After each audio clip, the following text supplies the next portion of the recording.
GPT-4 level reasoning for just $450.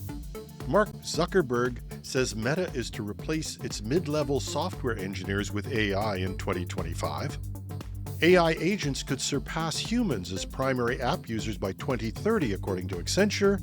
Anthropic's AI agents take a big leap with direct computer control, and Britain aims to build a homegrown AI rival to OpenAI. Welcome to Hashtag Trending. I'm your host, Jim Love. Let's get into it. We've been talking a lot about the democratization of AI, with NVIDIA selling a desktop supercomputer and smaller models.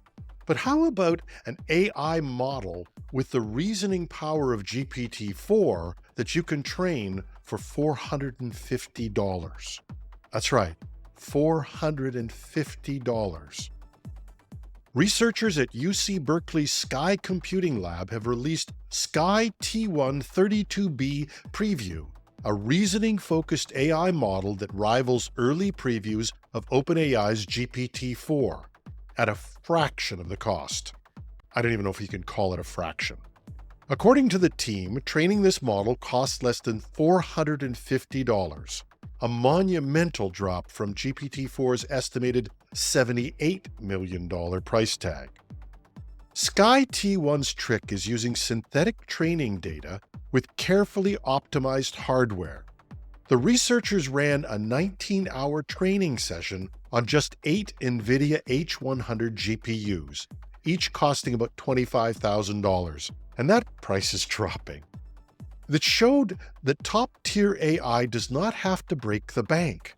Unlike typical language models, Sky T1 emphasized fact-checking, making it more trustworthy in fields like physics, math, and coding. The Nova Sky team says they're just getting started, with plans to refine these open-source models so more organizations can tap into high-level AI without the massive investment. It's a big step forward towards democratizing advanced AI research and development.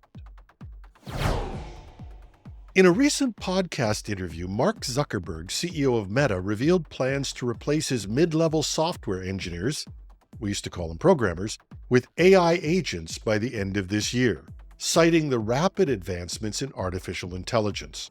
Zuckerberg said that AI can handle tasks traditionally performed by human engineers and even manage entire software projects autonomously. Now, this move follows a broader trend among the tech giants. Over at Salesforce, CEO Mark Benioff recently announced that the company won't be hiring additional software engineers in 2025, thanks to a reported 30% boost in productivity from AI tools. Benioff noted that engineering velocity has reached unprecedented levels, reducing the need for larger dev teams. While this all points to a more efficient future, it raises concerns about job displacement and the shifting role of human engineers. Meta and Salesforce both insist they'll expand their sales and customer-facing teams to help clients benefit from AI. But for tech workers, the question remains, will AI become an assistant, or will it take over your job entirely? A new report from Accenture suggests that AI agents could soon eclipse humans as the main users of both enterprise and consumer apps. Dubbed the binary Big Bang, this shift could happen as early as 2030 for internal corporate systems, and by 2032, the average consumer might spend more time interacting with AI agents than with traditional apps. Karthik Narain, Accenture's CTO and the report's lead author, explained, "When foundation models cracked the natural language barrier, they kick-started a shift in our technology systems, how we design them, use them, and how they operate." According to the report, agentic systems like Anthropic's Claude 3.5 Sonnet are already solving half of real-world software issues they encounter, up from a mere 5% last year. If this prediction comes true, it will be nothing short of a total reinvention of what we call the user interface and a massive transfer of work to autonomous agents, something no organization is prepared for in terms of processes, management, or in terms of cybersecurity and risk. Accenture highlights the need to start developing a strong digital core, a robust infrastructure connecting data to analytical platforms, to support these AI agents. The report also advises organizations to start small with task-specific agents, then scale up as they gain confidence. And for more details, we have a link to the Accenture report in the show notes.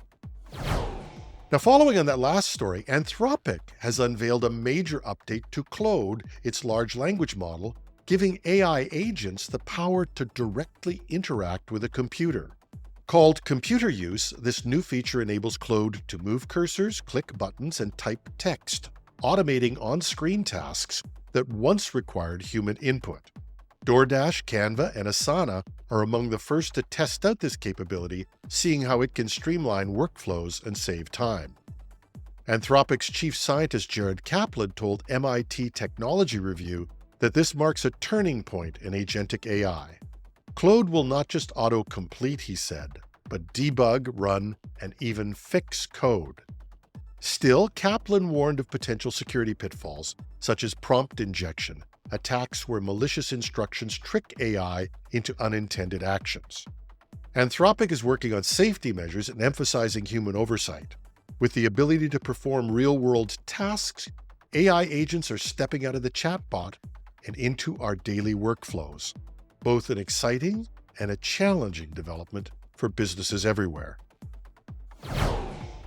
And finally, UK Prime Minister Keir Starmer has announced plans to build a formidable national competitor to OpenAI, alongside a sweeping expansion of Britain's computing infrastructure.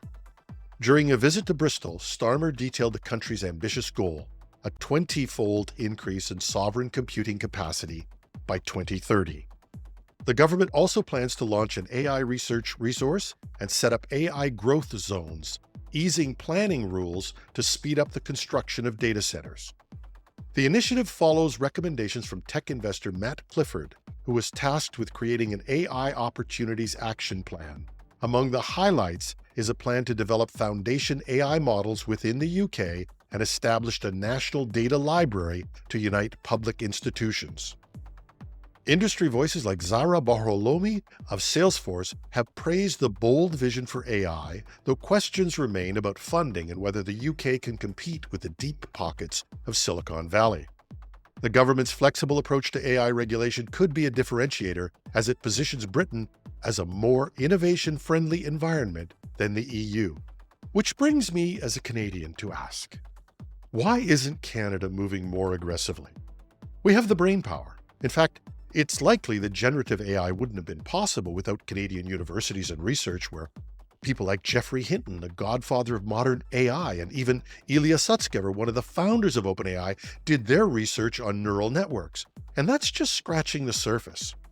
Canada has AI talent in huge numbers given its population. Canada also has what AI needs, bountiful energy sources, and it's green energy to boot. It's why we have so many data centers for virtual reality, blockchain, and yes, AI. So what are we lacking? Apparently, we don't have the leadership that the UK has from its government. No Canadian company has the deep pockets of Silicon Valley. Only our governments can step up in a case like this. And in a world where, I think Sam Altman said, compute will be the new currency, we could be world leaders, but we somehow choose not to. Which makes the whole kerfuffle about us being the 51st state a debate at another level. If we don't act decisively and soon, we won't be the 51st state. We'll be their next colony. That's our show for today. We welcome your comments, and you can reach me at technewsday.ca. Stay online for Afterword. We have a great piece on Canadian innovation. I think you're going to find it surprising. I'm your host, Jim Love. Have a terrific Tuesday. Welcome to Afterword, our weekday interview show. Banks, fairly or unfairly, have an overall reputation as being pretty conservative, and I think that's a general opinion of Canadian banks. Note that I said fairly or unfairly because financial institutions in this country actually have a history of innovation. Canada's financial system is seen as an envy of the world in many cases. It has a great deal of innovation and has never sacrificed stability.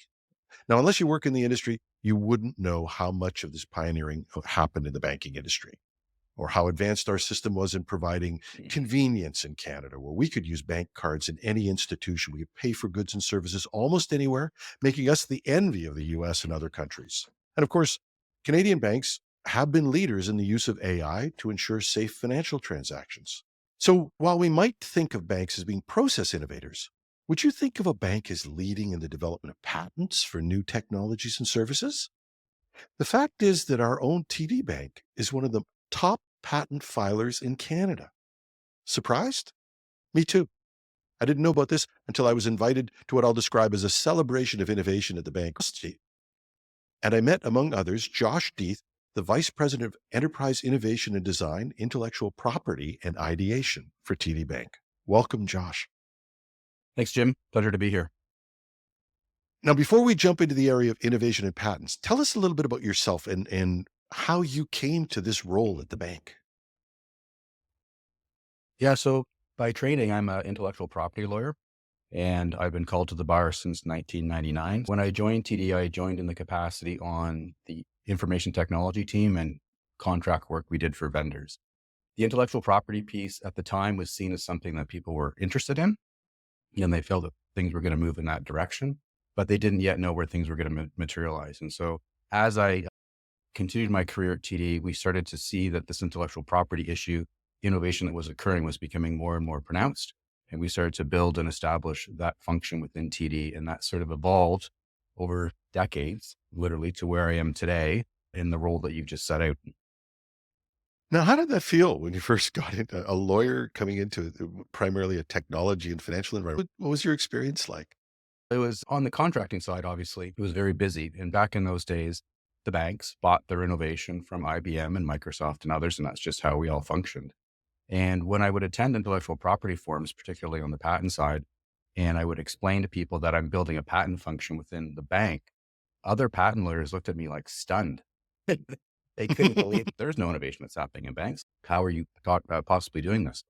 And they were largely right. 2 decades ago, as I said, banks bought their innovation. And so they were largely right. But there's been significant evolution within the financial services industry. And it's no longer they are looking to compete on rates and to engage customers with off the shelf technology. There's a significant drive and desire to truly innovate. And they're putting their resources behind that. They're hiring significant talent.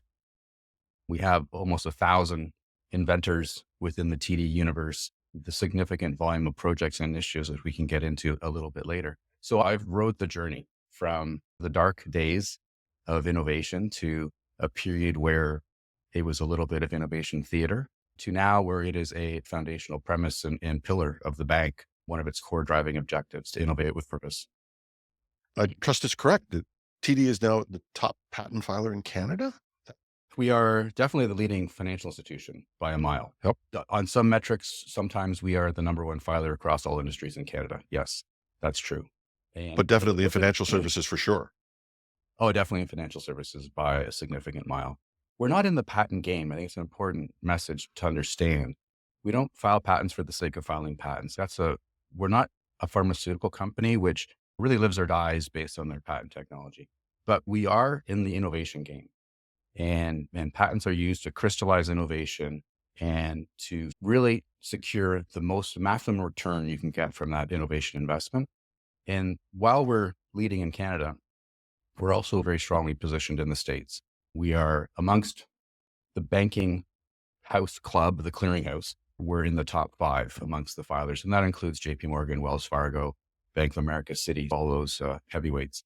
So we're very well positioned, and that was a large driver for why the bank is engaging in innovation and why we're pursuing our patent program.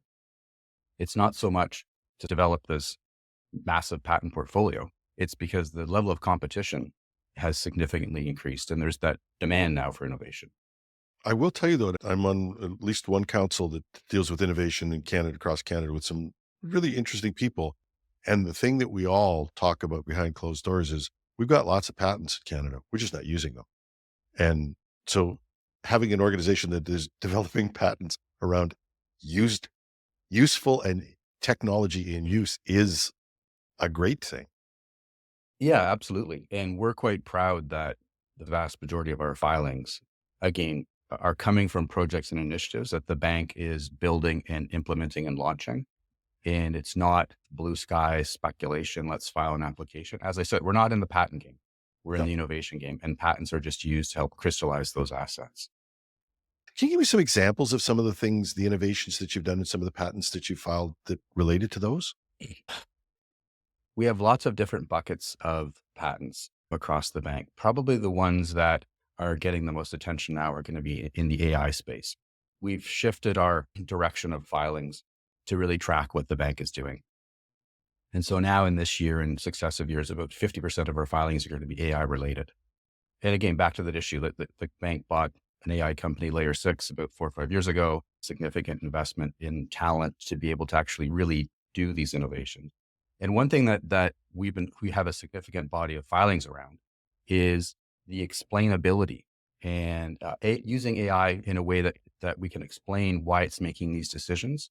Also having patents around ensuring that there's fairness and a lack of bias in the AI systems, because there's so much at stake in the banking environment. If you're starting to leverage AI to make certain decisions, how do you explain that to the regulators, why decisions were made? How can you have transparency with customers as to how things are operating and to management? So that we have a significant body of patent filings around the sort of ethical use of AI and how to ensure that it's being managed appropriately.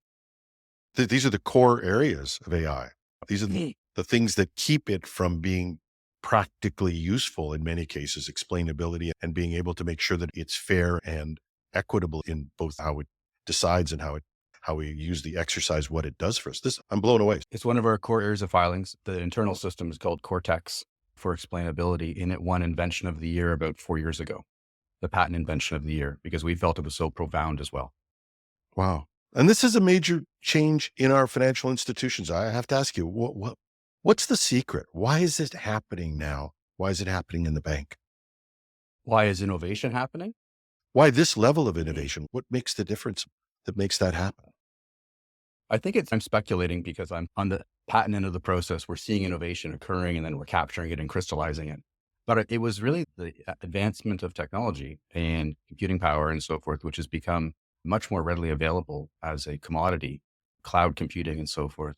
And it's been transformative as far as what the banks can and can't do with technology. And again, it pushed the fintech explosion also produced a whole new level of competition for the banks. Competition is good, right? Competition drives innovation. And I think that's been a significant motivator to really up our game. Analogously, how the taxi industry was transformed after Uber, which is it had to elevate. And I think the fintech competition was good.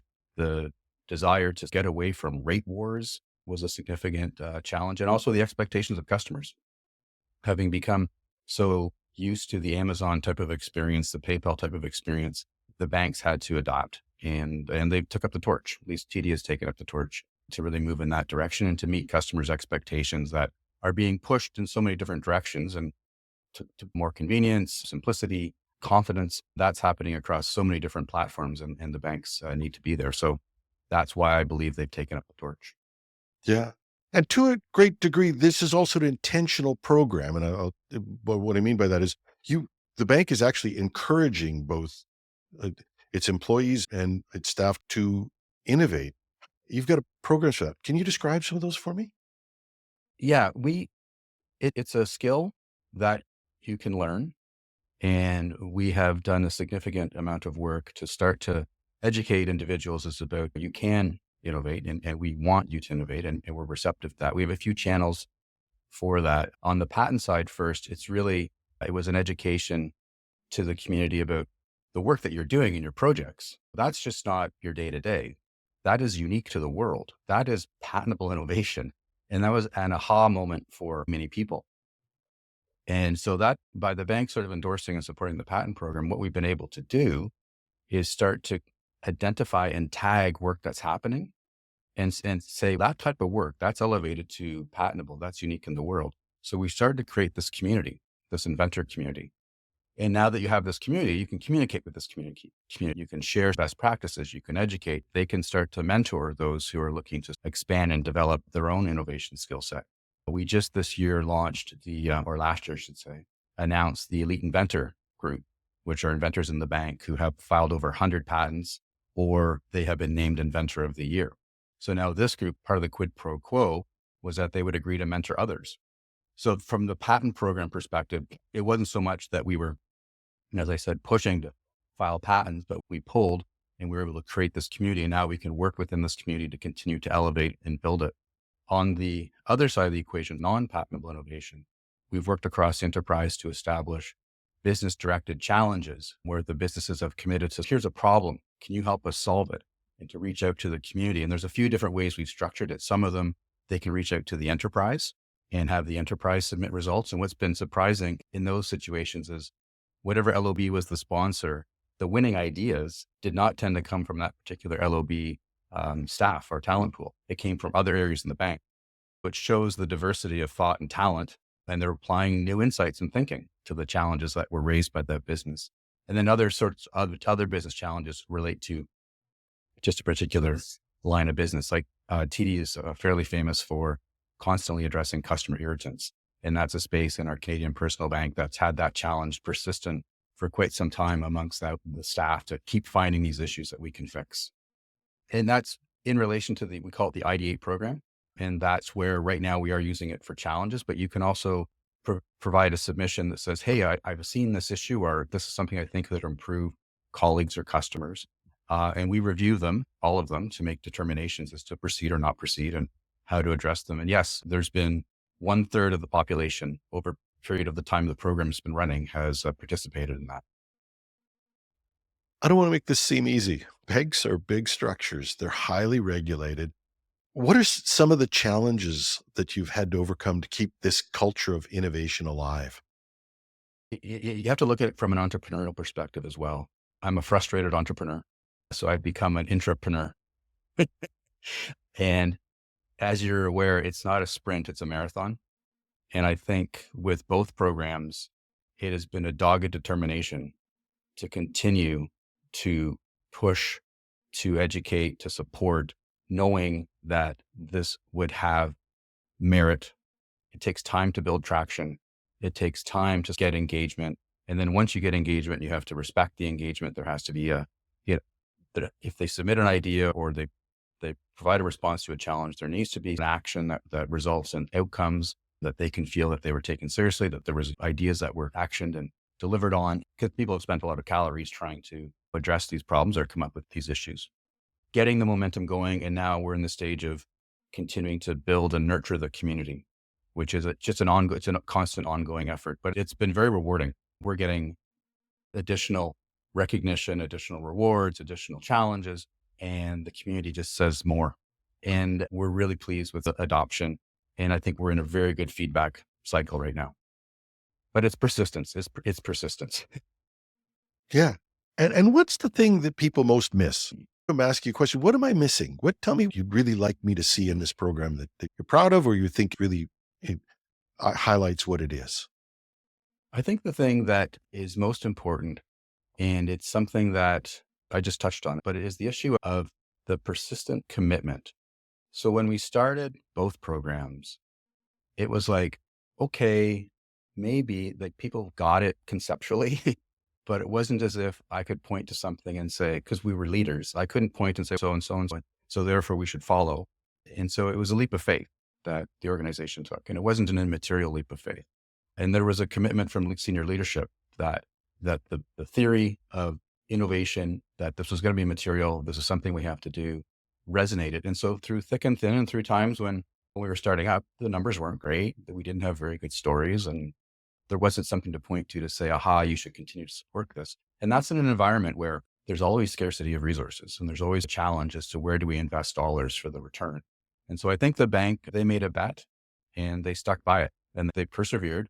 I started the patent program 10 years ago. And it's like a business is an overnight success, right? And that's been a business running for 10 years. So it's true here. Now we have all the accolades, but it was dark days for the first couple of years. An overnight success after 10 years. The question I want to ask you though is, as you were going through this, when did you know it was going to work? When was the thing that happened that you said, wow, this is now working? So on the patent side, The aha, and when we got the pats on the back, was when in the United States, a bank started to litigate on patents. And that was what we were concerned would happen. That was an epiphany moment when people said, aha, this was the right investment, the right decision. We have our portfolio for defense purposes. That was one of the major reasons why it was built. And it came to bear that was the right decision. And now that people are looking at that landscape through that lens and appreciate we're likely just at the start of this, not the end. And then you factor in AI on top of that and the amount of patents being filed around AI. So that was the aha epiphany on the patent side. And I think on the ideate side of the house, or the non-patent side of the house, the epiphany was really over the past couple of years when we started to change the model and said, okay, we have a community of people. They are engaged. Let's, instead of just having this open suggestion box of ideas, let's work with them and have the businesses present challenges to them that the businesses want to solve, and engage this community in a way that focus their energies, focus their creativity. And we've had incredible results from making that particular pivot. So again, that was another great turning point when we realized, no, we've got something here. This is really special. And it's created this, they're excited because they know they're working on real problems, and that if their solutions get selected, they get implemented. And there's nothing more that an innovator wants to see than that their idea come to life. And I think it's fair that you have gotten the recognition for this program. It certainly has got awareness, but you must be thinking about where you're going to go from here. Where would you like to go from here? We're definitely entering a new era on the patent side, and that's because of the explosion of AI and now the multiple explosion of Gen AI. And this is going to be so incredibly transformative. And this is the first technology that I've seen where the banks collectively are not only aggressively innovating, significantly innovating, but they're also filing patents. The smartphone was very hit and miss, definitely was a key driver of the kickstart of innovation. But this, with AI, this is a paradigm shift. And so I think we're entering into a whole new space of both risk and opportunity. And I'm glad to see, again, we harvest. So we see what's happening across the footprint of the bank, and the bank is clearly investing in this, but we know others are too. It's become a very significant race. Where do I see this going? I see us continuing on this journey right now. The stakes are very high now. We have to execute, with excellence here and really position ourselves, because we all can see that there are going to be turbulent times ahead when parties are bumping up against each other with their own innovative solutions. But it might be, I have patents on mine and you don't have patents on yours. And so what does that mean? How does this all shake out? And do we start to see more of this bank litigation that we saw in the United States? On the other side of the house, yeah, they function differently. On the other side of the house, as I said, the past couple of years, we've really seen this different shift in how to engage the enterprise, because that community that we work with on the non-patent side is in the thousands and thousands of individuals.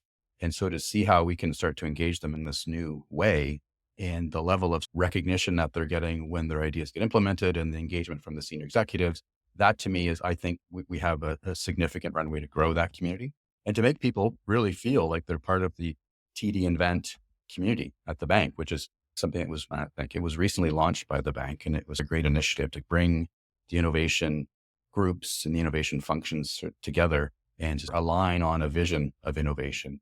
And that community is, we want to start bringing in every part of the bank who's innovating into that community and celebrating them for the value of the contribution that they're delivering. Yeah. And as I was saying, don't apologize for having the two areas. I think one of the learnings I've taken away from this conversation with you is that these are two different areas and they need different treatment. There's the patentable side of it, but never forgetting the day-to-day innovation that can drive an organization. That's right. Now, I always know that people hate to give advice, but just to share what you've learned, you've done this for 10 years. What are some of the learnings that you would have? Canada's prosperity is going to depend on us being able to transform ourselves into a nation of innovation. What could other companies pick up or learn from what you've done? There's a lot of companies, Canadian companies, that don't even file patents. Patents are one of the easiest and most affordable ways to get rights in different jurisdictions, particularly the United States, and have patent currency to be able to have influence or cross-license and access other technologies. I think there's an underutilization of patents by Canadian companies, which is unfortunate. Especially in the technology space, patents are designed to protect innovative technology, unique technology, and it gives you a whole new level of ability to engage, work with other companies. You now have a new asset class that you can start to leverage in different ways. There was a study done by the US Patent Office that found that companies that received their first couple of US granted patents had 3 times more revenue in 10 years. They had a much higher likelihood of securing financing. They had a greater chance of IPO.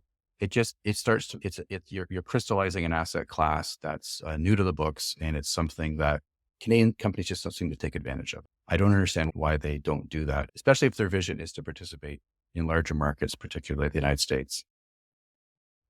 Yeah. And on the other side, we've talked about two sides in innovation. What are the learnings that you've seen that companies could apply? Again, I'm more on the receiving side of the innovation that Yep. innovation's occurred, and we're capturing it and harvesting it. I guess one insight from from our lens is that, and this is probably a classic Canadian thing, they tend to, well, it's not just classic Canadian, but they underplay their innovation. As in we see this with engineers all the time. The more technically sophisticated they are, the more likely they are to self-censor and say, that's not patentable. And we have to say to them, no, this is important. This is valuable. We're like, no, this is important stuff. And we see that across the board. There is this sort of failure to really appreciate how material or important what you've done from an innovation standpoint actually is. And I think that has a ripple effect for sure. If you're not, again, explains in some respects why there's not a lot of patent filings that are occurring, because they're not taking the point of view that this is something that is worth the effort or worth the exercise. And I think that's a real shame. Yeah. And a learning I've taken away from this conversation with you is persistence. This is a long game. It's a journey. And when you're from a small company perspective, they should have the point of view that you're going to build a monster portfolio is a mistake, but definitely crystallizing your innovations when you can in a timely manner is critical. For the bank, it's a paradigm shift type of thinking. And we are not going back to an era where innovation is not going to be relevant and patents are not going to be relevant. This is a paradigm shift in the banking industry, which I can't see it changing for the foreseeable future. By foreseeable future, hundreds of years. I I agree. And I quote that great Canadian philosopher, Randy Bachman, who said, "You ain't seen nothing yet." I agree with you. I think things are just getting heated up, and it's going to be interesting times. Yeah. My guest has been Josh Deeth, the Vice President, Enterprise Innovation and Design, Intellectual Property, and Ideation for TD Bank. Thank you so much, Josh. Thanks, Jim. It's my pleasure. Appreciate it. And that was Afterword. Love to hear your comments. You can reach me at editorial@technewsday.ca. Thanks for listening, and I'll be back with the tech news tomorrow morning.